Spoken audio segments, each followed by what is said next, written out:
आपण dual nature of matter हा topic पाहतोय. काल आपण फोटो इलेक्ट्रिक इफेक्ट आणि त्याच्या कॅरेक्टरिस्टिक त्याचा एक्सपेरिमेंटल स्टडी पाहिला होता. फोटो इलेक्ट्रिक इफेक्ट जस्ट थोडक्यात रिवाइज करू आपण त्याच्या कॅरेक्टरिस्टिक काय काय होत्या, कारण त्या सगळ्या कॅरेक्टरिस्टिक एक्सप्लेन करण्यासाठी, थेरॉटिकली एक्सप्लेन करण्यासाठी थिअरी असणं गरजेचं होतं. आणि त्याच्या अगोदर भरपूर सायंटिस्टने ट्राय केला होता आईन्स्टाईनच्या अगोदर. तर त्या आईन्स्टाईननी काय केलं, सक्सेसफुली एक्सप्लेन केलं फोटो इलेक्ट्रिक इफेक्टच्या ज्या ऑब्झर्व्ड प्रॉपर्टी आहेत त्या थिअरीच्या साह्याने व्यवस्थित एक्सप्लेन केलं. ओके, ते सगळं पाहायचं आहे आपल्याला कसं एक्सप्लेन केलं. ते एक्सप्लेन करतानाच फोटॉनचा शोध लागले. फोटॉन म्हणजे काय, नेमकं कसं असतं, काय असतं, हे सगळं पाहायचं आहे आपल्याला. त्याच्या अगोदर फोटो इलेक्ट्रिक इफेक्ट म्हणजे काय आहे, तर मेटल सरफेस जर घेतला आपण आणि त्याच्यावरती विशिष्ट फ्रिक्वेन्सी किंवा विशिष्ट एनर्जी असणारी जर लाईट टाकली, फॉर एक्झाम्पल अल्ट्राव्हायोलेट लाईट टाकली, ओके, तर याच्यातून इलेक्ट्रॉन्स बाहेर पडतात. आणि हे जे इलेक्ट्रॉन्स आहेत त्याच्यामुळे करंट फ्लो होतो. इथं जर आपण एनोड लावला, पॉझिटिव्ह टर्मिनल जर त्याला दिलं, पोटेन्शियल डिफरन्स निर्माण केला तर इलेक्ट्रिक करंट निर्माण होईल. आणि फोटो म्हणजे लाईटमुळे इलेक्ट्रॉन बाहेर पडले आणि त्याच्यामुळे करंट निर्माण झाला आणि म्हणून या इफेक्टला फोटो इलेक्ट्रिक इफेक्ट असं नाव दिलेलं आहे. आणि इजेक्टेड इलेक्ट्रॉन किंवा बाहेर पडलेले जे इलेक्ट्रॉन आहेत त्यांना फोटो इलेक्ट्रॉन्स असं म्हटलेलं आहे.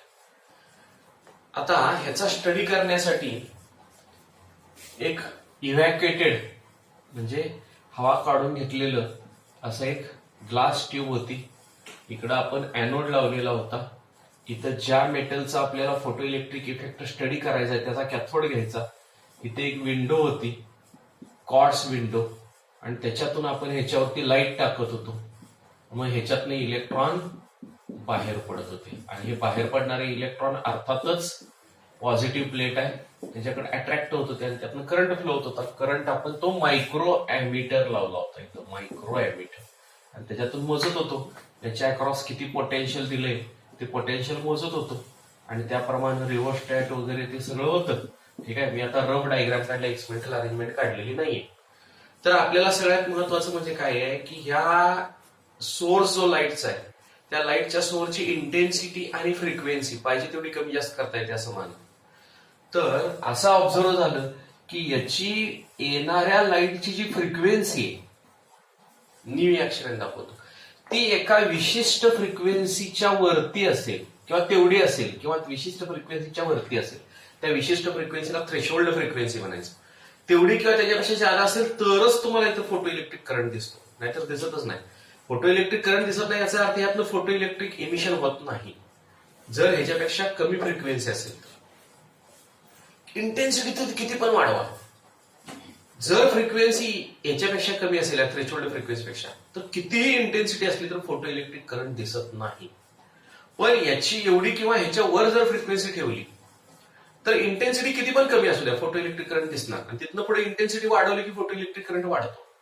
पण ह्याच्यावर फ्रिक्वेन्सी पाहिजे, एवढी किंवा ह्याच्यावर फ्रिक्वेन्सी पाहिजे. हे सगळ्यात महत्वाचं आहे. का threshold frequency, incident frequency must be equal to or greater than threshold frequency. हे पहिलं सगळ्यात महत्वाचं इथं कॅरेक्टरिस्टिक त्याचं किंवा त्याचं ऑब्झर्वेशन होतं. दुसरं, हा फोटो इलेक्ट्रिक इफेक्ट फेनॉमिना हे इन्स्टंटेनियस आहे. अप्रॉक्सिमेटली 10⁻⁹ सेकंदातच, जस्ट लाईट टाकल्या 10⁻⁹ सेकंदातच तुम्हाला करंट दिसतो. नॅनो सेकंद आहे, नॅनो सेकंदात, विदिन फ्रॅक्शन ऑफ सेकंद हा इफेक्ट दिसायला चालू होतो. There is no time lag. म्हणजे हे रेडिएशन पडले, मग थोड्या वेळाने मग फोटो इलेक्ट्रिक इमिशन सुरू झालं आणि मग करंट दिसला, असं होत नाही. इन्स्टंटेनियस फेनॉमिना आहे. पुढं, जर तुम्ही थ्रेशोल्ड फ्रिक्वेन्सीपेक्षा जादा फ्रिक्वेन्सी ठेवली तर मग त्यावेळेस फ्रिक्वेन्सी एकदा कॉन्स्टंट ठेवायची, फक्त ती थ्रेशोल्ड पेक्षा जादा ठेवायची. तर फोटो इलेक्ट्रिक करंट जो असतो तो डायरेक्टली प्रोपोर्शनल टू इंटेन्सिटी असतो. आणि मग त्यावेळेसचा ग्राफ असा आला होता. इथं आपण करंट घेतला समजा आणि इकडे इंटेन्सिटी घेतली तर इंटेन्सिटीला फोटो इलेक्ट्रिक करंट हा डायरेक्ट प्रोपोर्शनल आता अबाव थ्रेशोल्ड फ्रिक्वेन्सी, जेवढी इंटेन्सिटी वाढेल तेवढा करंट वाढत होता. पुढं आपण हे घेतलं होतं की जर आपण ह्याचं पोटेन्शियल कमी जास्त केलं तर एक विशिष्ट पोटेन्शियल हा फोटोइलेक्ट्रिक करंट थांबतो त्याला स्टॉपिंग पोटेन्शियल असं म्हणतात. आणि जर पॉझिटिव्ह साईडला ह्याला ऍक्सेलरेटिंग पोटेन्शियल म्हणायचं, ऍक्सेलरेटिंग पोटेन्शियल होतं आणि इकडं होतं ते स्टॉपिंग पोटेन्शियल होतं निगेटिव्ह साईडला. हा, तर आपल्याला काय आढळलं होतं, तर जर आपण ह्याचं पोटेन्शियल वाढवत गेलो तर फोटोइलेक्ट्रिक करंट वाढत जातो, पण हे एका विशिष्ट ह्याच्यापर्यंतच होतं. त्याच्यानंतर सॅच्युरेशन कंडिशन येते.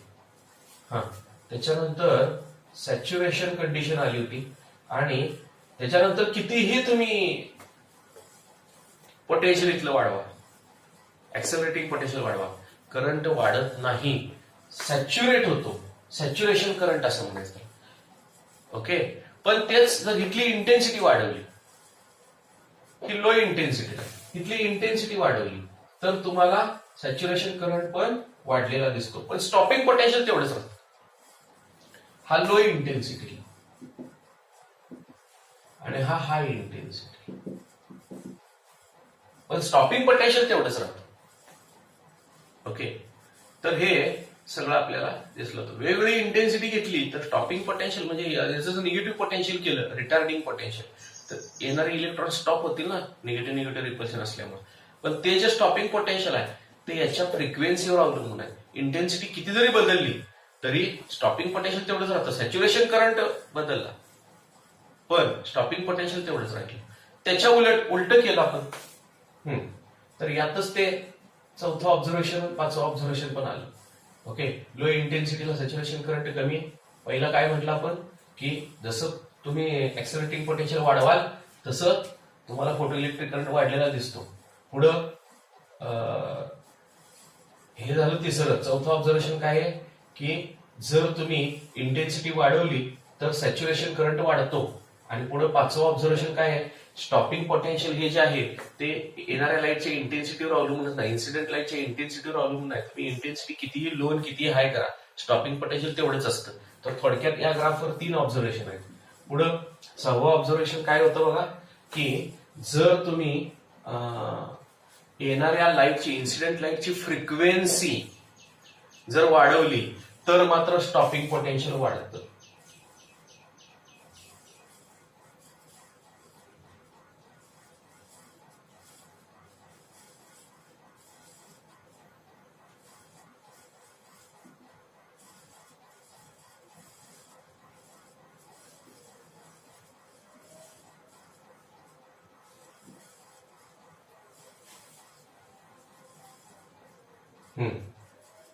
तर साधारणतः असे ग्राफ येतात. हे स्टॉपिंग पोटेन्शियल जे आहेत ना ते फ्रिक्वेन्सी, जर इथली फ्रिक्वेन्सी μ1 आहे, इथली फ्रिक्वेन्सी μ2 आहे आणि इथली फ्रिक्वेन्सी किंवा μ1 μ2 आणि μ3 घेऊया, ही ज्यादा आहे, ही ज्यादा आहे.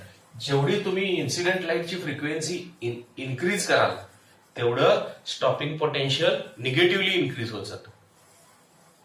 ओके, याप्रमाणे दिसतं. पण सॅच्युरेशन करंट, फ्रिक्वेन्सी जरी इन्सिडेंट लाईटची वाढवली तुम्ही तर स्टॉपिंग पोटेन्शियल चेंज होतं पण सॅच्युरेशन करंट सेमच राहतं. ओके, हे ऑब्झर्वेशन होतं. तर हे ऑब्झर्वेशन्स सगळे एका थिअरीमध्ये बसवायचं काम वेगवेगळे सायंटिस्ट करत होते. ओके, मी साधारणतः मेन ऑब्झर्वेशन सांगितले. अजून एक खरं तर आपल्याला काय सांगता येईल की हे जे वेगवेगळ्या मेटलला जर आपण हा एक्सपेरिमेंट केला तर ए नावाचा मेटल घेतला तर त्याचं असं येतं, बी नावाचा मेटल घेतला तर त्याचं असं येतं. इकडे स्टॉपिंग पोटेन्शियल आहे, हे स्टॉपिंग पोटेन्शियल φ1 आणि φ2 म्हणूया आपण. ओके, किंवा काय असेल ते अक्षर. तर हा बी नावाचा मेटल आहे. प्रत्येक मेटलसाठी ही थ्रेशोल्ड फ्रिक्वेन्सी वेगळी असते. पहिली गोष्ट म्हणजे थ्रेशोल्ड फ्रिक्वेन्सी, इकडे फ्रिक्वेन्सी घेतली आपण तर जेवढी तुम्ही फ्रिक्वेन्सी एक विशिष्ट फ्रिक्वेन्सीपेक्षा जादा ठेवली तरच तुम्हाला फोटो इलेक्ट्रिक इफेक्ट दिसतो आणि त्याला थ्रेशोल्ड फ्रिक्वेन्सी म्हणतात. ही थ्रेशोल्ड फ्रिक्वेन्सी प्रत्येक मेटलसाठी वेगळी आहे. इथला जो मेटल घेतलेला आहे आपण तो, आणि प्रत्येकासाठी स्टॉपिंग पोटेन्शियल पण वेगळा आहे. पण हे ग्राफ मात्र पॅरलल येत आहेत एकमेकांना, वेगवेगळे मेटल जरी घेतले तरी. तर असं एक ऑब्झर्वेशन होतं आपलं. ओके, तर हे सगळे ऑब्झर्वेशन्स काल आपण डिटेलमध्ये पाहिले होते, आज मी एकदम थोडक्यात सांगितले. तर हे सगळे ऑब्झर्वेशन्स एक्सप्लेन करायसाठी समजा ह्या येणाऱ्या लाईटला वेव्ह मानलं तर काय होतं, काय प्रॉब्लेम येतात आणि म्हणून आईन्स्टाईननी त्याला वेव्ह मानलं नाही तर पार्टिकल नेचर असणारी वेव्ह म्हणजे फोटॉन असं मानलेलं आहे. तर ते बघायचंच आहे पुढे आपल्याला. पण समजा वेव्ह मानलं तर काय काय प्रॉब्लेम येतात हे पहिलं आर्टिकल आहे आपल्याला. म्हणजे पहिल्यांदा आपल्याला आर्टिकल काय दिलेलं आहे बघा, failure of wave theory to explain the observations from experiments in photo electric effect. Photo electric इफेक्टचे जे एक्सपेरिमेंट केलेले आहेत त्याच्यानुसार जे ऑब्झर्वेशन मिळालेले आहेत ते ऑब्झर्वेशन्स तुम्ही जर वेव्ह थिअरी ऑफ लाईट वापर केला, लाईटला वेव्ह मानलं तर कसे फेल होतात हे सांगितले पहिल्यांदा. आणि ते बघूया आपण कसे फेल होतात. तर पहिलं आणि सगळ्यात महत्वाचं ऑब्झर्वेशन काय आहे की फोटो इलेक्ट्रिक इफेक्ट हा इन्स्टंटॅनियस फेनॉमिनन आहे. जर तुम्ही ही येणारी लाईट वेव्ह घेतली, वेव्ह,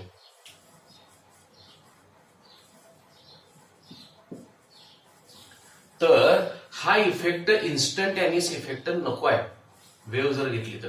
कारण वेव्ह थिअरीनुसार काय होतं की कुठलाही सरफेस, मेटलच्या सरफेसमध्ये इलेक्ट्रॉन असतात तुम्हाला माहित आहे, म्हणून तर मेटल हे गुड कंडक्टर असतात. तर there are number of free electrons inside the metal. ह्या मेटलमध्ये भरपूर फ्री इलेक्ट्रॉन्स आहेत आणि हे जे फ्री इलेक्ट्रॉन्स आहेत हे आतल्या आत सगळीकडे फिरत असतात. पण हे मेटलची बाउंड्री सोडून, मेटलचा सरफेस सोडून येऊ शकत नसतात.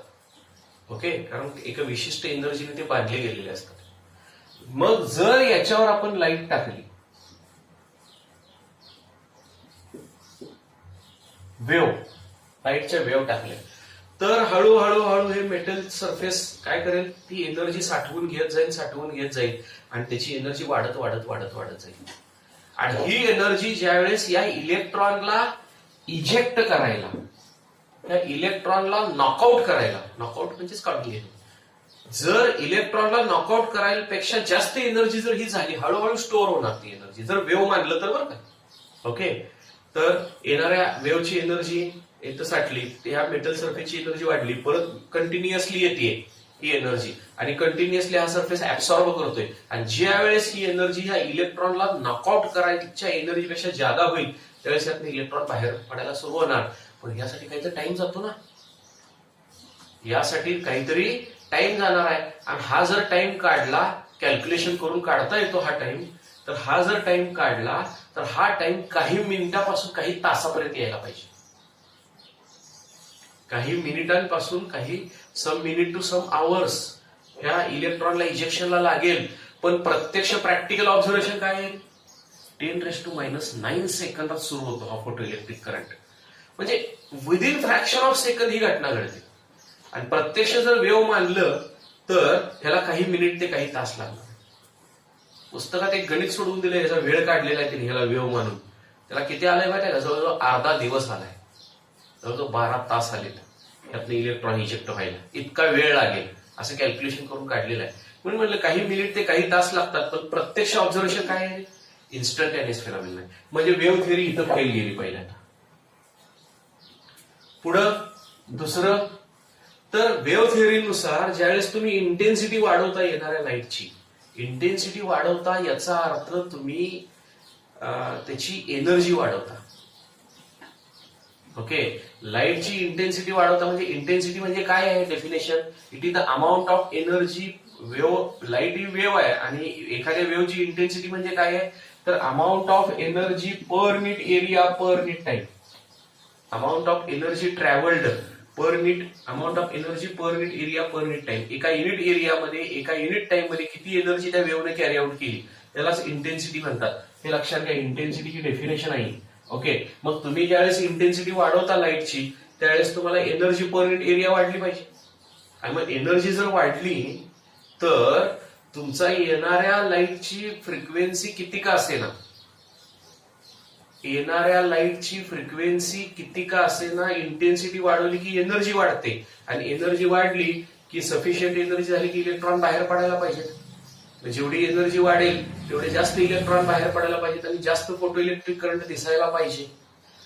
म्हणजे थ्रेशोल्ड फ्रिक्वेन्सी पेक्षा कमी जरी फ्रिक्वेन्सी असेल, थ्रेशोल्ड पेक्षा कमी जरी फ्रिक्वेन्सी असेल तरी सुद्धा काय व्हायला पाहिजे, इंटेन्सिटी तुम्ही वाढवली की इंटेन्सिटी वाढवता म्हणजे एनर्जी वाढवता वेव्ह थिअरीनुसार, बरं का.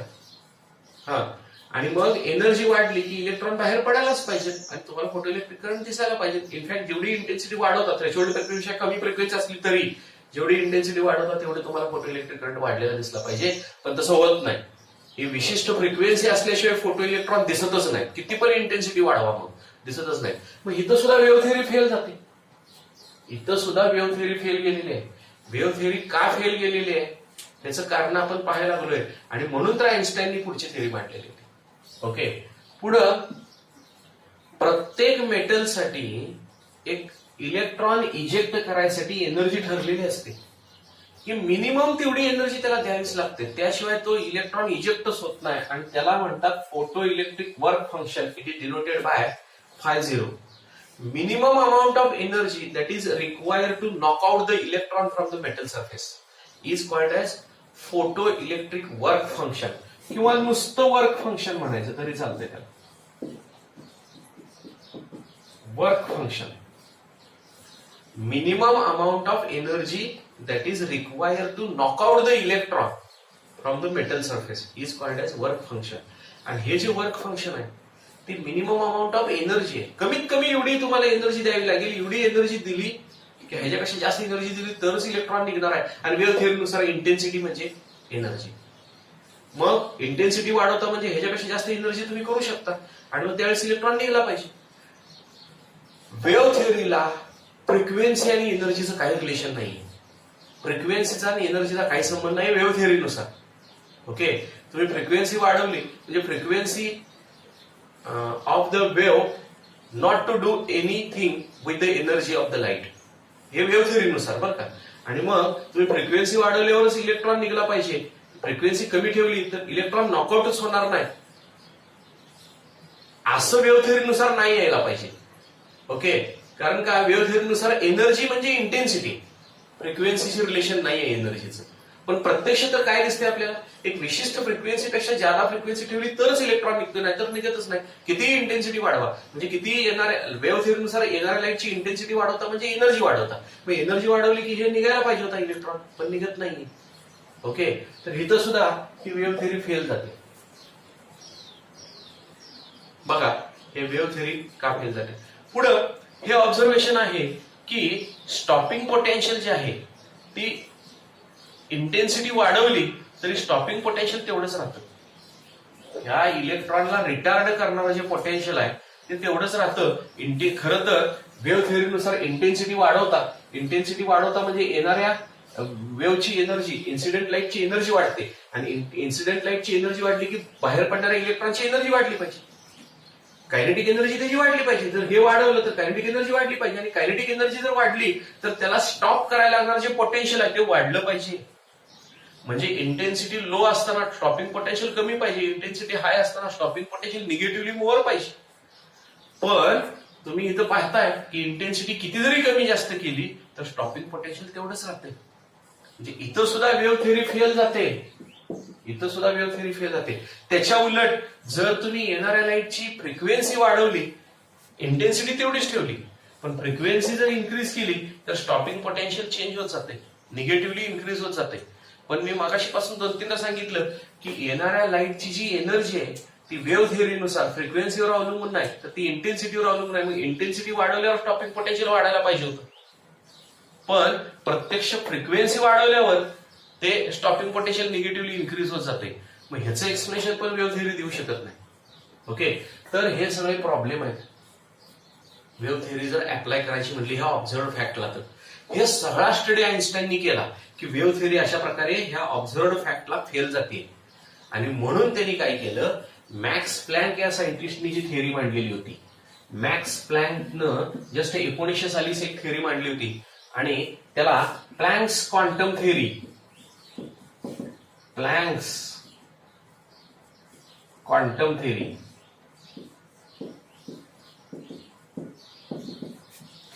असं म्हणतात.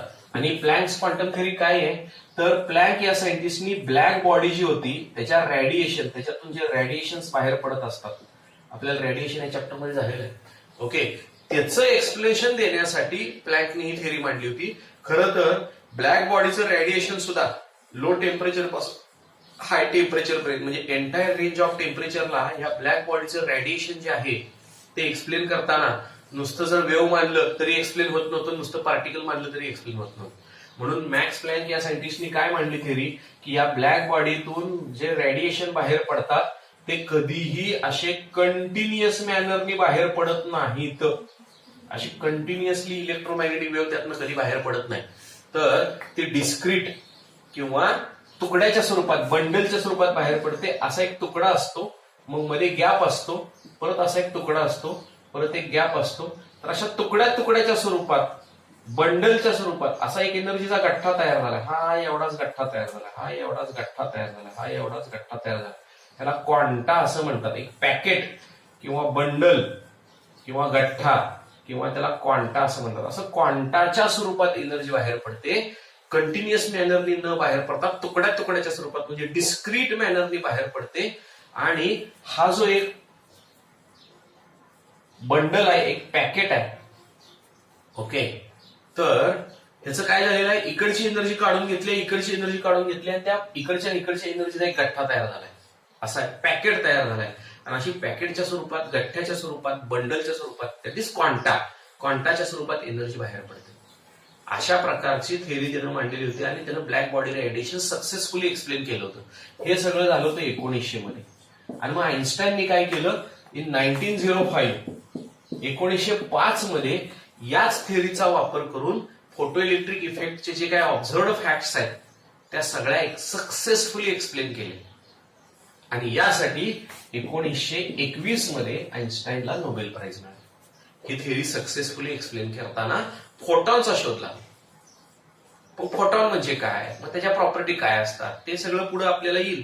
पण हे सक्सेसफुली एक्सप्लेनेशन 1905 मध्ये केलं आणि त्याच्यासाठी 1921 मध्ये नोबेल प्राइज आम्ही सांगितलं. म्हणजे ज्या शोधाला नोबेल प्राइज मिळालेलं आहे ते आपण पाहतोय थोडक्यात, त्याचा स्टडी आपण सध्या करायला हवी.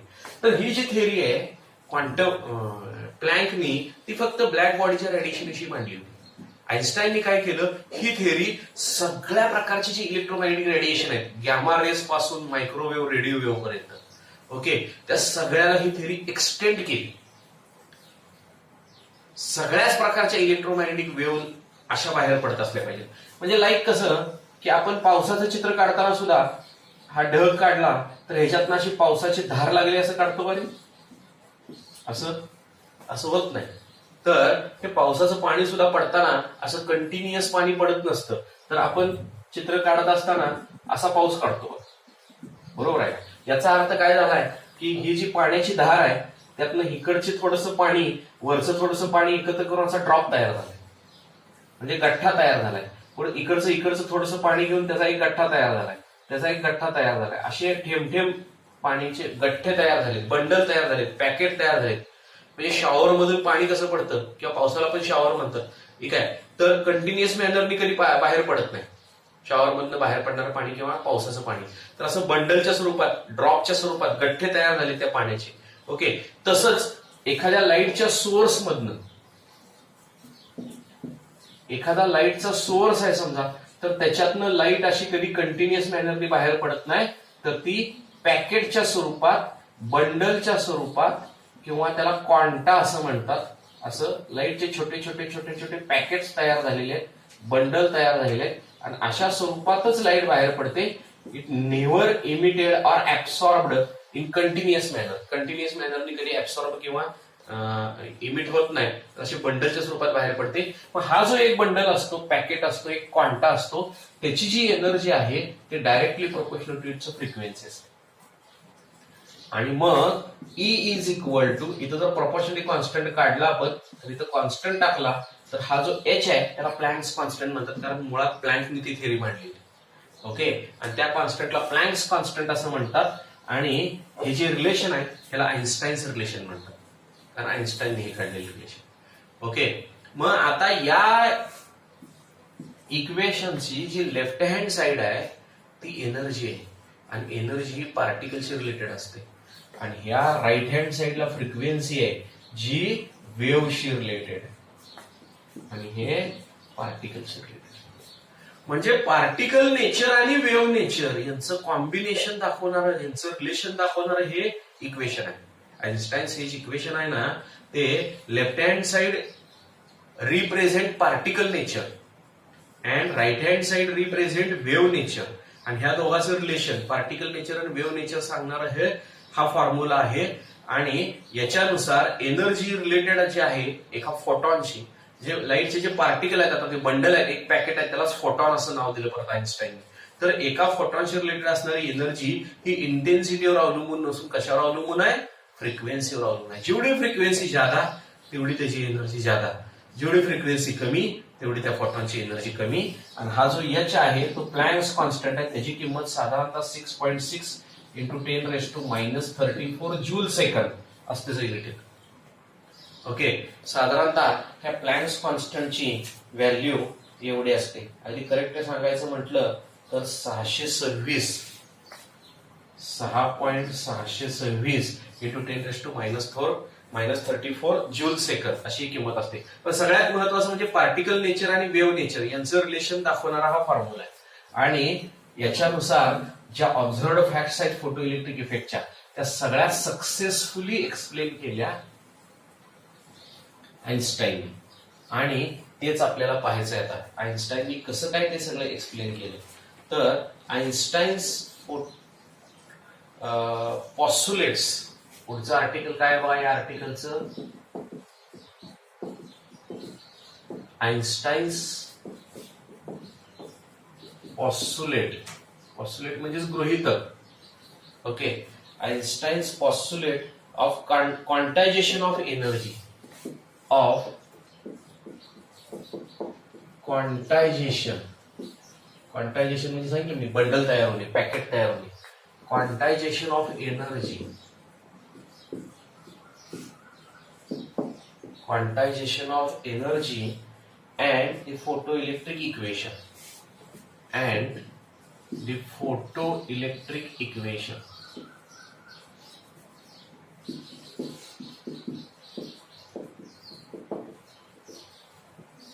Photoelectric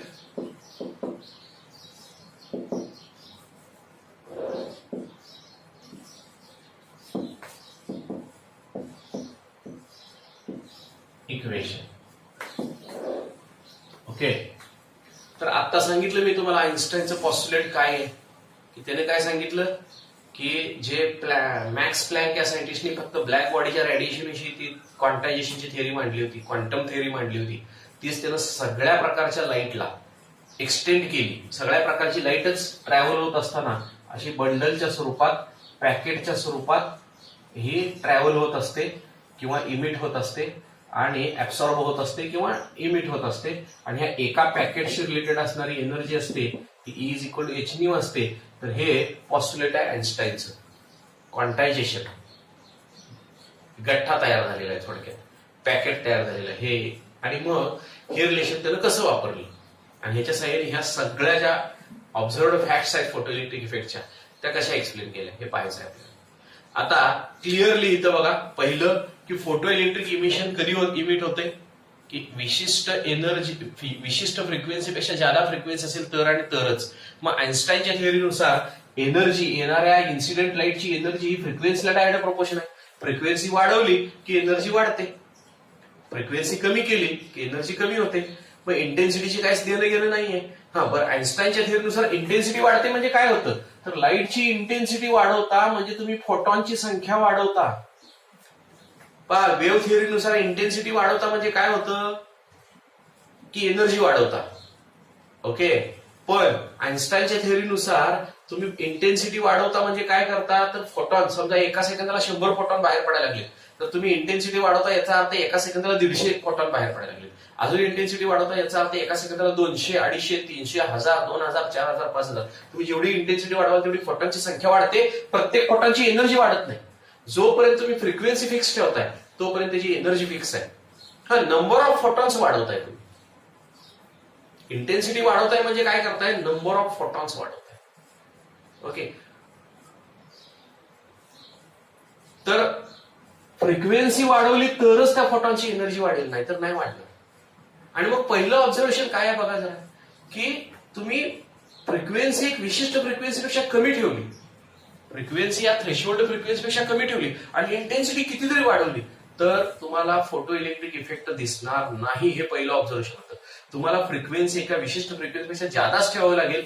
म्हणजे येणाऱ्या हा मेटलचा सरफेस आहे समजा, तर हा जो येणारा फोटॉन आहे त्याची एनर्जी एका विशिष्ट एनर्जीपेक्षा जर जादा असेल म्हणजेच त्याची फ्रिक्वेन्सी ही थ्रेशोल्ड फ्रिक्वेन्सीपेक्षा जादा असेल की जी त्या इलेक्ट्रॉनला नॉकआउट करायला सफिशियंट असेल. समजा या इलेक्ट्रॉनची एनर्जी 10 आहे, या इलेक्ट्रॉनला बाहेर काढायला एनर्जी 10 लागते असं समजूया आपण. आणि येणाऱ्या फोटॉनची एनर्जी फ्रिक्वेन्सीच तुम्ही कमी ठेवली आहे आणि येणाऱ्या फोटॉनची फ्रिक्वेन्सी एवढी कमी की त्याची एनर्जी समजा 8च आहे. तर तुम्ही इंटेन्सिटी वाढवायला लागला म्हणजे 8 एवढ्या एनर्जीनेच भरपूर फोटॉन यायला लागले. 10 येत होते त्याच्या 20 यायला लागले, 100 यायला लागले, 200 यायला लागले, 1000 यायला लागले. पण प्रत्येकाची एनर्जी 8च आहे. त्यातला एक सुद्धा फोटॉन ह्यातले इलेक्ट्रॉन काढायच्या लायकीचा नाही. त्या एक सुद्धा फोटॉन ह्यातला इलेक्ट्रॉन काढून शकणार नाही. का तर इलेक्ट्रॉनला काढायला 10 एनर्जी लागते. त्याला वर्क फंक्शन म्हणायचं, फोटो इलेक्ट्रिक वर्क फंक्शन म्हणायचं. इलेक्ट्रॉन काढून टाकायला किती एनर्जी लागते कमीत कमी, त्यालाच फोटो इलेक्ट्रिक वर्क फंक्शन म्हणतात. तर हे फोटो इलेक्ट्रिक वर्क फंक्शन समजा 10 आहे या मेटलचं, असं गृहीत धरू आपण. हे एनर्जीच असते, इलेक्ट्रॉन व्होल्ट मध्ये मोजतात ती एनर्जी. समजा 10 इलेक्ट्रॉन व्होल्ट आहे आणि तुम्ही येणारा फोटॉन 8 टाकताय, तर किती जरी फोटॉनची संख्या वाढवली म्हणजे किती जरी इंटेन्सिटी तुम्ही वाढवली तर एकाही फोटॉनची एनर्जी ह्याच्यापेक्षा जादा नाहीये, एकही इलेक्ट्रॉन काढणार नाही. म्हणजे इंटेन्सिटी किती वाढवली, थ्रेशोल्ड फ्रिक्वेन्सीपेक्षा कमी फ्रिक्वेन्सी ठेवली आणि इंटेन्सिटी किती जरी वाढवली तर इलेक्ट्रॉनचं इजेक्शन होणार नाही. बरोबर मॅच झालं का ऑब्झर्वेशनला? ओके. पण त्यापेक्षा जर तुम्ही येणाऱ्या फोटॉनची एनर्जी एवढी किंवा ह्याच्यापेक्षा स्लाइटली जादा ठेवली, समजा 12 इलेक्ट्रॉन व्होल्ट ठेवली आणि मग इंटेन्सिटी किती पण कमी असू द्या, इंटेन्सिटी कमी म्हणजे फोटॉनची संख्या कमी आहे पण किती पण इंटेन्सिटी कमी असू द्या, तुम्हाला 10 एनर्जी लागणारा इलेक्ट्रॉन काढायला आणि येणाऱ्या फोटॉनची एनर्जी 12 आहे तर तो इलेक्ट्रॉन काढणारच आहे. ओके. हा, मग आता तुम्ही इंटेन्सिटी वाढवली तर काय होणार, फोटॉनची संख्या वाढणार आणि इंटेन्सिटी वाढवली की फोटॉनची संख्या वाढली की जेवढे फोटॉन येतील तेवढे इलेक्ट्रॉन निघतील. मग त्यावेळेस above threshold frequency photoelectric current is directly proportional to intensity. बरोबर मॅच झालं बघा हे सुद्धा. ओके. किती परफेक्ट मॅच झालेलं आहे. पुढं हा एक इश्यू आहे सगळ्यात महत्वाचा, टाइम. तर आपण पहिल्यांदा मगाशी पाहिलं होतं की जर याला वेव्ह मानलं तर वेव्हची एनर्जी हे सगळं मेटल सरफेस कंटिन्युअसली ऍब्सॉर्ब करत राहणार आणि ज्यावेळेस त्याची टोटल एनर्जी ह्या इलेक्ट्रॉनला काढायच्या पेक्षा जादा होईल त्यावेळेस इलेक्ट्रॉन निघणार ह्याला काही मिनिट ते काही तास लागतात. पण आइन्स्टाईनच्या थिअरीनुसार हे जे फोटॉन आहेत, हा फोटॉन ज्या क्षणाला एखाद्या इलेक्ट्रॉनशी रिॲक्ट होतो, रिॲक्ट म्हणजे इंटरॅक्ट होतो म्हणजे त्याचं कोलिजन होतं, धडक होते, तो एनर्जी ट्रान्सफर करतो. त्याची सगळीच्या सगळी एनर्जी त्या इलेक्ट्रॉनला ट्रान्सफर होते आणि फोटॉन व्हॅनिश होतो. फोटॉन व्हॅनिशच होतो, नष्ट होतो. कारण फोटॉन म्हणजे काय आहे, शेवटी एनर्जीच आहे. एक एनर्जीचा तुकडा आहे, एक छोटासा वेव्हचा तुकडा आहे, एनर्जी असणार आहे. आणि मग ज्या वेळेस हा फोटॉन ह्या इलेक्ट्रॉन बरोबर कोलाइड होतं, कोलिजन होतं, त्या क्षणाला त्याची सगळी एनर्जी ट्रान्सफर होते इलेक्ट्रॉनला आणि तो व्हॅनिश होतो. मग ह्याला टाइम लॅग होतच नाही. ऑलमोस्ट त्याच इन्स्टंटला ही प्रक्रिया घडते आणि प्रॅक्टिकली तसंच ऑब्झर्व होते. 10⁻⁹ सेकंदात इलेक्ट्रॉन बाहेर पडतायत असं प्रॅक्टिकल ऑब्झर्वेशन आहे आणि ते बरोबर मॅच होतं आइन्स्टाईनच्या थिअरीला. मग होतं काय की येणारा जो फोटॉन आहे, येणाऱ्या फोटॉनची जी एनर्जी आहे ते त्या इलेक्ट्रॉनला ट्रान्सफर होते. मग इलेक्ट्रॉनला काढायला एवढी एनर्जी लागते, त्याचं जेवढं काय फोटो इलेक्ट्रिक वर्क फंक्शन आहे तेवढी एनर्जी लागते. राहिलेली एनर्जी त्याच्या कायनेटिक एनर्जीमध्ये कन्वर्ट होते. समजा इलेक्ट्रॉनला काढायला 10 एनर्जी लागते आणि येणाऱ्या फोटॉनची एनर्जी 12 आहे, तर ह्या 12 पैकी 10 एनर्जी 12च्या 12 त्या इलेक्ट्रॉनला मिळाली एनर्जी. त्यापैकी 10 एवढी एनर्जी तो इलेक्ट्रॉन काढायला म्हणजे फोटो इलेक्ट्रिक वर्क फंक्शन, तो इलेक्ट्रॉन नॉकआउट करायला, इलेक्ट्रॉन इजेक्ट करायला उपयोगी पडली आणि राहिलेल्या 2 एनर्जीचं त्याचं कायनेटिक एनर्जीमध्ये रूपांतर झालं आणि मग तो इलेक्ट्रॉन त्या अॅनोडकडे अट्रॅक्ट होतो. ओके. बघा हे बरोबर म्हणजे हे सगळं एक्सप्लेनेशन आइन्स्टाईनच्या थिअरीनुसार व्यवस्थित झालेलं आहे. आणि त्याच्यानंतर इंटेन्सिटी जशी वाढते तशी फोटो इलेक्ट्रिक करंट वाढतो. कारण इंटेन्सिटी वाढवता म्हणजे तुम्ही नंबर ऑफ फोटॉन्स वाढवता. नंबर ऑफ फोटॉन्स एकदा का फोटो इलेक्ट्रिक वर्क पेक्षा जादा एनर्जी असणारे फोटॉन जर वाढवायला लागला तुम्ही तर जेवढे फोटॉन येतील तेवढे इलेक्ट्रॉन इजेक्ट होतील. म्हणजेच above threshold frequency photoelectric current is directly proportional to intensity of the incident light, हे पण सगळं एक्सप्लेन झालं. आता प्रश्न राहिला हे की तुम्ही इंटेन्सिटी कमी जास्त केली तरी photo electric work function stopping potential कसं काय बदलत नाही. तर याचं एक्सप्लेनेशन पण किती करेक्ट दिलंय बघा, आइन्स्टाईनच्या थिअरीनुसार किती करेक्ट येतं. तर बघूया हे स्टॉपिंग पोटेन्शियलचं कसं आहे बघा. तर इथं ती ग्लास ट्यूब आहे, इकडं एनोड लावलेला आहे आपण, इकडं तो मेटल सरफेस आहे, इथं कॅथोड म्हणतो आपण त्याला, आणि याच्यातनं हे इलेक्ट्रॉन्स बाहेर पडायला लागले. ओके.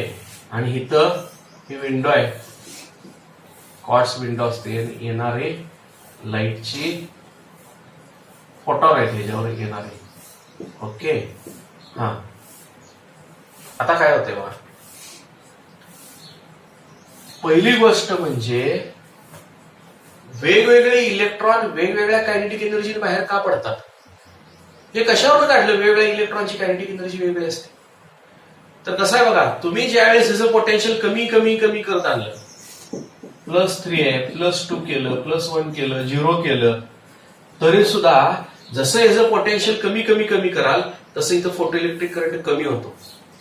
खरं तर पोटेन्शियल समजा सगळेच इलेक्ट्रॉन जर सेम कायनेटिक एनर्जीने बाहेर पडत असते तर हे एक विशिष्ट पोटेन्शियल केलं की सगळेच्या सगळे इलेक्ट्रॉन काय व्हायला पाहिजे होते, स्टॉप व्हायला पाहिजे होते. कारण तुम्ही ह्याला निगेटिव्ह पोटेन्शियल किंवा हे ऍक्सलरेटिंग पोटेन्शियल आहे पॉझिटिव्ह म्हणजे, आणि समजा ह्यांची कायनेटिक एनर्जी एक विशिष्ट आहे की ते इथंपर्यंत पोहोचतायत, किंवा समजा पोचायला थोडंसं कमी आहे पण हा पॉझिटिव्ह आहे, ओढतोय ना त्यांना, आणि मग सगळे जर इलेक्ट्रॉन सेम एनर्जीने बाहेर पडत असतील तर सगळेच इथं पोचायला पाहिजेत, बरोबर. आणि मग ज्या वेळेस आपण तुम्ही स्टॉपिंग पोटेन्शियल किंवा हे पोटेन्शियल कमी कमी कमी करता, समजा -1 केलं, -2 केलं, -2 ला फोटो इलेक्ट्रिक करंट कमी कमी कमी कमी होत जातो. तसं तुम्ही हे पोटेन्शियल निगेटिव्हली करत जाता तसं, आणि एका विशिष्ट पोटेन्शियलला समजा -3 व्होल्टला फोटो इलेक्ट्रिक करंट 0 झाला, याचा अर्थ त्यावेळेस सगळेच इलेक्ट्रॉन थांबलेले आहेत. पण असं कमी कमी कमी झाला, एका विशिष्ट पोटेन्शियल नंतर सगळा इलेक्ट्रॉन 0च व्हायला पाहिजे, सगळा फोटो इलेक्ट्रिक करंट 0च व्हायला पाहिजे होता, आणि त्याच्यावर पोटेन्शियल दिलं की फोटो इलेक्ट्रिक करंट डायरेक्ट दिसायला पाहिजे. ओके. तर स्टॉपिंग पोटेन्शियल जसं कमी कमी करताय, स्टॉपिंग पोटेन्शियल जसं कमी कमी कमी करताय तसं फोटो इलेक्ट्रिक करंट कमी कमी कमी कमी कमी होत. असं का होतंय, तर याचाच अर्थ वेगवेगळे इलेक्ट्रॉन वेगवेगळ्या एनर्जीने बाहेर पडत असले पाहिजे. समजा तुम्ही हे +3 ठेवले त्यावेळेस कमी एनर्जीने बाहेर पडणारे इलेक्ट्रॉन आणि जास्त एनर्जीने बाहेर पडणारे इलेक्ट्रॉन सगळेच इलेक्ट्रॉन इथपर्यंत पोहोचतायत, कारण हा ओढतोय ना त्यांना. पण ज्यावेळेस हे पोटेन्शियल तुम्ही कमी करता, -2 -1 करता, त्यावेळेस लो कायनेटिक एनर्जीने बाहेर पडणारे, लो व्हेलॉसिटीने बाहेर पडणारे इलेक्ट्रॉन तिथपर्यंत पोहोचू शकत नाही. फक्त जे जास्त व्हेलॉसिटीने बाहेर पडले तेच फक्त पोहोचतील, म्हणजे करंट कमी झाला, इलेक्ट्रॉनची संख्या कमी झाली म्हणजे करंट कमी झाला. तर याचाच अर्थ वेगवेगळे इलेक्ट्रॉन वेगवेगळ्या कायनेटिक एनर्जी बाहेर पडत असली पाहिजे.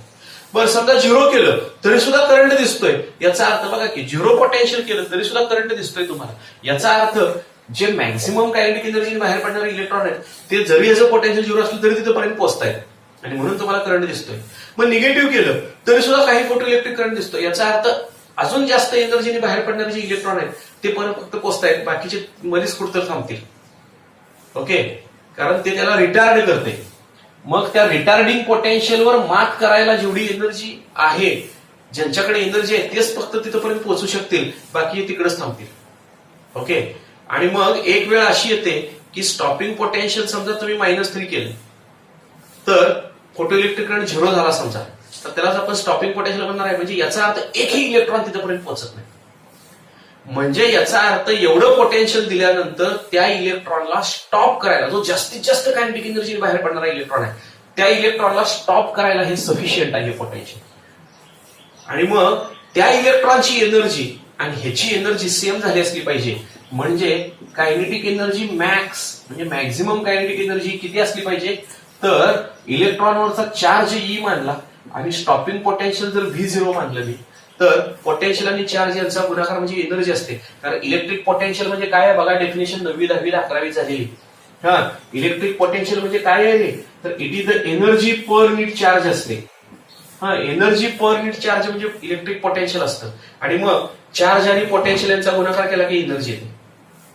मग इथं चार्ज आपण ई अक्षराने दाखवतो इलेक्ट्रॉनवरचा, आणि पोटेन्शियल जे आहे ते V0 अक्षराने दाखवते, स्टॉपिंग पोटेन्शियल. म्हणजे तुम्ही स्टॉपिंग पोटेन्शियल समजा V0 एवढं ठेवलं तर त्याच्यातनं किती एनर्जी, त्याच्याशी रिलेटेड असणारी एनर्जी किती असते, तर charge on the electron stopping potential असते. तर ही एनर्जी ज्यावेळेस मॅक्सिमम कायनेटिक एनर्जीने बाहेर पडणारे इलेक्ट्रॉन एवढे, त्याच्या एनर्जी एवढी होते त्यावेळेस करंट 0 होतो. एकही इलेक्ट्रॉन तिथपर्यंत पोहोचू शकणार नाही. म्हणजे हा एक फॉर्म्युला तयार झाला, maximum kinetic energy is equal to charge on the electron into stopping potential. Okay, बघा या लक्षात येते. आणि मग जर थोडक्यात येणाऱ्या इलेक्ट्रॉनची जी एनर्जी आहे त्याच्यावर स्टॉपिंग पोटेन्शियल अवलंबून आहे. मग वेव्ह थिअरीनुसार इंटेन्सिटी वाढवली की एनर्जी वाढते, आणि एनर्जी वाढली की स्टॉपिंग पोटेन्शियल वाढायला पाहिजे होतं. म्हणजे इंटेन्सिटी वाढली की स्टॉपिंग पोटेन्शियल त्याप्रमाणे वाढायला पाहिजे होतं वेव्ह थिअरीनुसार. पण प्रत्यक्ष तसं होत नाही. मग आईन्स्टाईनच्या थिअरीनुसार काय होतंय बघा, तुम्ही ज्यावेळेस येणाऱ्या फोटॉनची इंटेन्सिटी वाढवता, लाईटची इंटेन्सिटी वाढवता, त्यावेळेस त्याच्या एनर्जीशी काय रिलेशन नसतं. फोटॉनची इंटेन्सिटी वाढवता म्हणजे फोटॉनची संख्या वाढवता, इलेक्ट्रॉनची संख्या वाढेल पण इलेक्ट्रॉनची कायनेटिक एनर्जी नाही वाढणार. इंटेन्सिटी वाढवतो त्यावेळेस. आणि जर कायनेटिक एनर्जी वाढतच नसेल तर स्टॉपिंग पोटेन्शियल चेंज व्हायचा काही प्रश्नच येत नाही, इंटेन्सिटी कमी जास्त जरी केली तरी. पण त्याच्या उलट ज्यावेळेस तुम्ही फ्रिक्वेन्सी वाढवता, बघा लक्षात येते का, बघा इंटेन्सिटीच्या जागी ज्यावेळेस तुम्ही फ्रिक्वेन्सी वाढवता येणाऱ्या फोटॉनची, इंटेन्सिटी तेवढीच ठेवता पण फ्रिक्वेन्सी वाढवता, बघा फ्रिक्वेन्सी वाढवलेली, तर त्यावेळेस येणाऱ्या फोटॉनची एनर्जी वाढली. एनर्जी वाढली म्हणजे मॅक्सिमम कायनेटिक एनर्जी बाहेर पडणाऱ्या इलेक्ट्रॉनची एनर्जी वाढली, आणि ही एनर्जी वाढली की स्टॉपिंग पोटेन्शियल वाढणार, कारण चार्ज इथं फिक्स आहे, तो स्टॉपिंग पोटेन्शियल वाढणार आहे. आणि त्याप्रमाणे स्टॉपिंग पोटेन्शियल वाढलेलं दिसतंय. म्हणजे ह्या दोन्ही फॅक्ट सुद्धा आईन्स्टाईनच्या थिअरीनुसार व्यवस्थित एक्सप्लेन झाल्या. ओके, बघा हे सगळं लक्षात येते का. आणि मग आईन्स्टाईननी फॉर्म्युला कसा तयार केला बघा. आता आईन्स्टाईनचे इक्वेशन बघायचंय, फोटो इलेक्ट्रिक इक्वेशन. तर त्यांनी काय सांगितलंय बघा, येणारा जो फोटॉन आहे तो इथं मेटल प्लेटवर पडला तर त्याची जी एनर्जी आहे, येणाऱ्या फोटॉनची एनर्जी hν असते.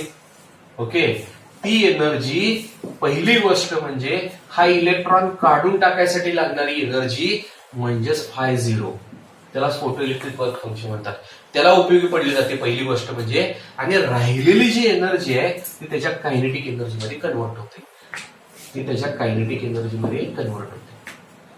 म्हणजे येणाऱ्या फोटॉनची एनर्जीचे दोन प्रकारे विल्हेवाट लागते थोडक्यात. पहिली गोष्ट म्हणजे to eject the electron and this energy is equal to the photoelectric work function, and remaining energy of the photon is converted into kinetic energy of the photon. Okay, मग हे तर प्रत्येक मेटलचं फिक्स असते.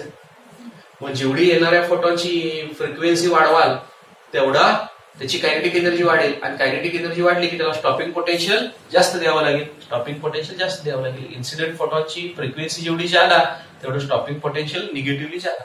बरोबर ते मॅच झालेलं आहे. आणि मग ह्याचा फॉर्म्युला तर आपण काढला होताच, मॅक्सिमम कायनेटिक एनर्जीचा फॉर्म्युला काढला होता. हा, बघूया की तो. तर मॅक्सिमम कायनेटिक एनर्जीचा फॉर्म्युला काय होता रे,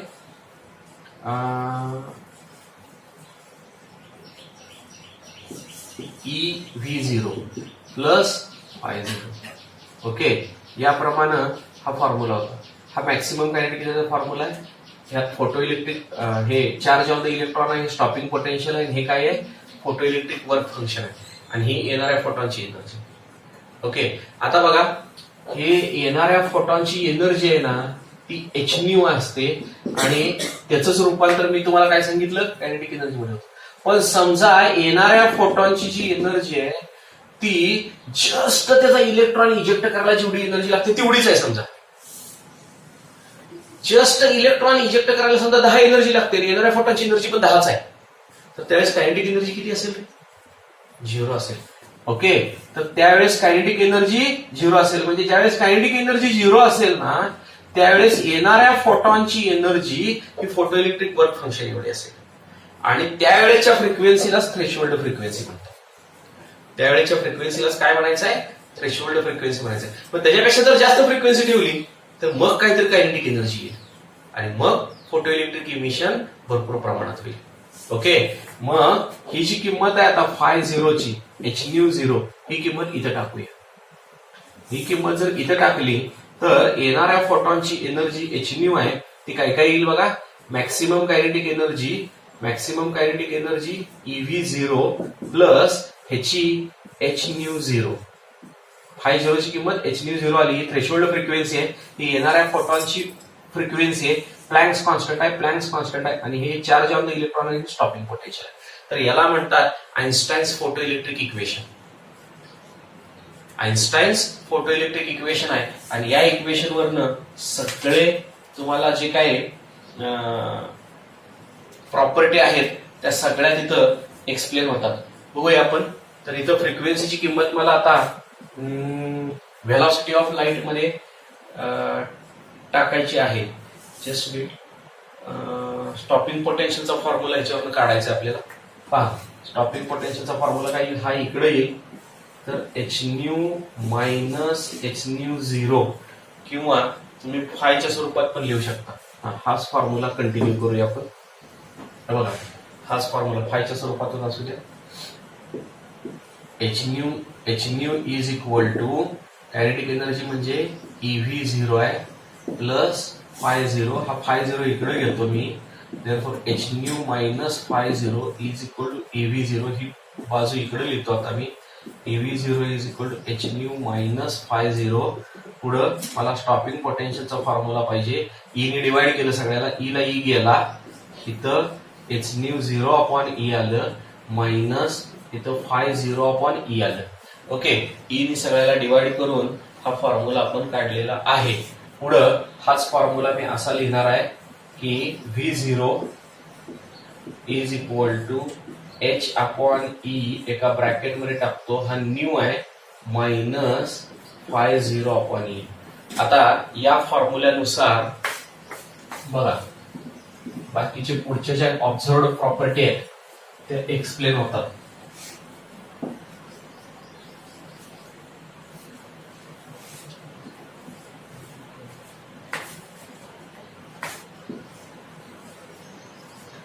हा फॉर्म्युला जरा मी इकडे घेतो.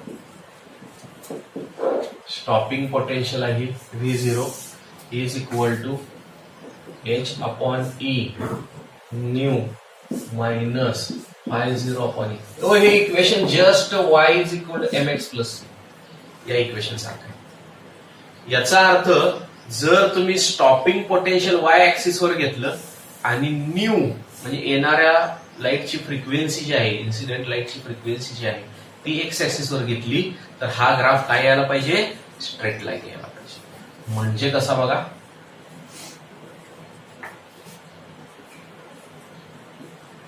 या ऍक्सिस वर तुम्ही स्टॉपिंग पोटेन्शियल घेतले वाय ऍक्सिस वर आणि एक्स ऍक्सिस वर जर फ्रिक्वेन्सी घेतली असेल तर पहिली गोष्ट म्हणजे हा स्ट्रेट लाईन यायला पाहिजे.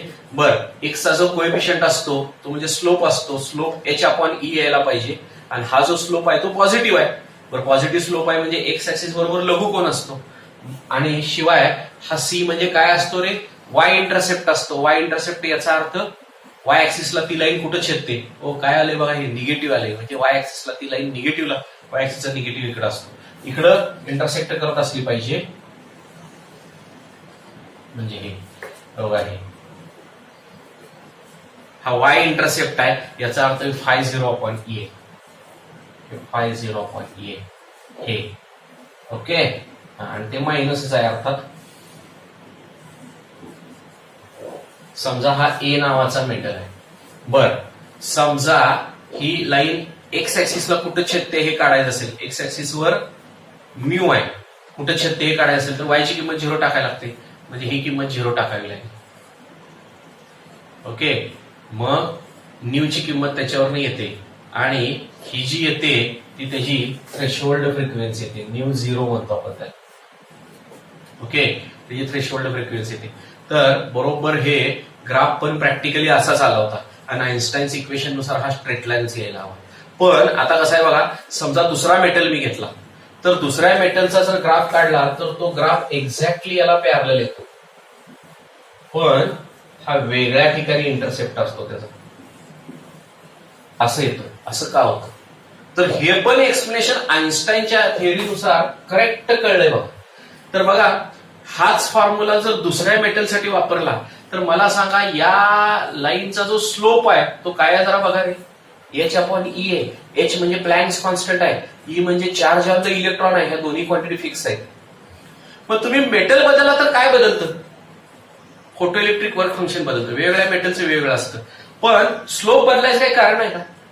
मेटल बदललं तर हे बदलेल, पण हे बदलणार नाही. म्हणजे कुठलेही किती जरी मेटल घेतले तर त्या लाईनचा स्लोप बदलत नाही.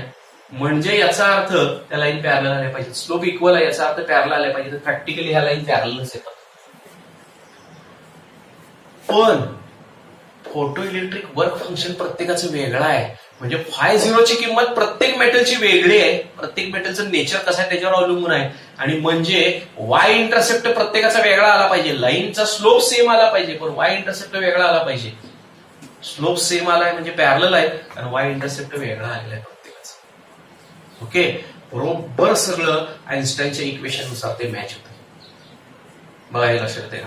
आणि मग ह्या सगळ्या एक्सप्लेनेशन मध्ये काय झालं की हा जो फॉर्म्युला आहे बरोबर मॅच होतो का नाही हे अजून कन्फर्म कसं झालं तर मिलिकन नावाचा सायंटिस्ट होता आणि त्या मिलिकन या सायंटिस्टनी 1909 मध्ये चार्ज ऑन द इलेक्ट्रॉन शोधून काढला. तोपर्यंत charge on the electron, mass of the electron माहित नव्हतं किती. सर जे थॉम्सननी 1897 मध्ये इलेक्ट्रॉनचा शोध लावला होता पण ते इलेक्ट्रॉनचं मास किती आहे, चार्ज किती आहे हे माहित नव्हतं. फक्त E/m रेशो काढला होता सर जे थॉम्सननी. म्हणजे चार्ज टू मास रेशो, याला स्पेसिफिक चार्ज म्हणतात, हा रेशो फक्त काढला होता.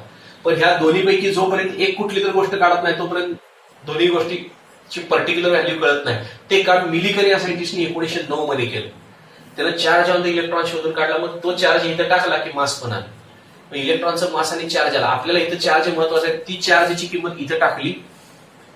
प्लँक्स कॉन्स्टंटची किंमत माहित होती त्याच्या अगोदरच आणि ह्या दोन्हीचं रेशो घेऊन जो स्लोप येतो तो स्लोप प्रॅक्टिकली स्लोपला चेक केला तर करेक्ट स्लोप आला.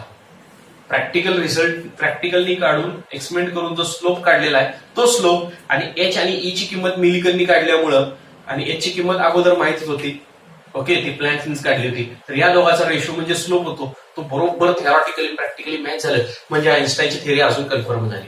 आणि मग इलेक्ट्रॉनवरचा चार्ज काढला 1909 मध्ये. त्याच्याबद्दल मिलिकनला 1923 मध्ये नोबेल प्राइज मिळालं. आणि आइन्स्टाईनने हे एक्सप्लेनेशन 1905 मध्ये दिलं होतं. त्याच्याबद्दल 1921 ला आइन्स्टाईनला नोबेल प्राइज मिळालं होतं. पहा, हे एक्सप्लेनेशन 1905 ला दिलं होतं पण मिलिकननी त्याच्या 4 वर्षानंतर इलेक्ट्रॉनचा चार्ज काढला. त्याच्यानंतर अजून हे कन्फर्म झालं.